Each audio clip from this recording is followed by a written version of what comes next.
आज आम डाकिचु एक बहुत महत्वपूर्ण उद्देश्य। तो उद्देश्य आरंभ करने पूर्व समस्त को जय भीम, नमो बुद्धाय, जय भारत। जे आज आम डाकिचु नवरंगपुर जिला उमरकोट अनुसूचित जाति संघ एवं SC ST OBC समस्ते बहुजन प्रेमी को लेकर आमर उद्देश्य अच्छी आज टॉप उद्देश्य तो होची सारा भारत वर्ष रे महात्मा ज्योतिबा फुले एवं सावित्रीबाई फुलेंकर जीवन चरित्र जो फिल्म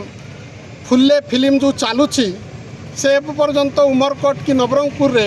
जहाँ भी टाकिज अच्छी ताईरे लगिनी आउ लगे कथा ताकू आमे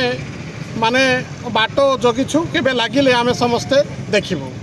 कहीं महात्मा ज्योतिबा फुले और सावित्रीबाई फुलेंकर सही जो फिल्म रे माने सामाजिक परिवर्तन बहुत समरस अच्छी लोक बहुत बड़ बड़ टाकिज रे बहुत भीड़ होची चलुची आमे नवरंगपुर जिले में जितकी टाकिज अच्छी जितकी थिएटर अच्छी ताईरे कहीं आसीनी सीटा उपरे भी आमे टिके प्रश्न करुचु। तत्सहित आमे गुजारिश करिवु रिक्वेस्ट करिवु जे जो टाकिज रो ऑनर्स भाई माने अछंती से मान को आमे रिक्वेस्ट करुचु कि से माने से फिल्म को आनी करी लगाइले आमे एठू जो এই অঞ্চলর যে SC ST OBC মলিমুন্ডিয়া রয়েছু সে দেখি পারিবু কहीं आम बाहर जाइए देखी पारिबु नहीं एते पैसा नहीं यही टाकिज आखपाख टाकिज लगिले से फिल्मटा देखिबु आ निश्चित भाव में सावित्री भाई फुले जी शिक्षार विस्तार करिछि तार से पिक्चर को देखिले निश्चित भाव में आमर ऊपर परिवर्तन हम आ से परिवर्तन लक्ष्मी बाई फुले आमर शिक्षा गुरु आम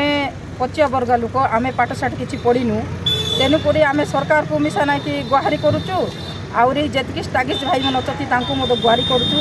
से फिल्म को देखिक कि आम पचिया वर्ग लोक मैंने किसी पाठशाठ पढ़ीनु आम सीटा देखिक कि शिखबू और जानबू आमर समाज प्रति किसी उन्नति हो बोली आमर आशा अच्छी तेणुक से फिल्म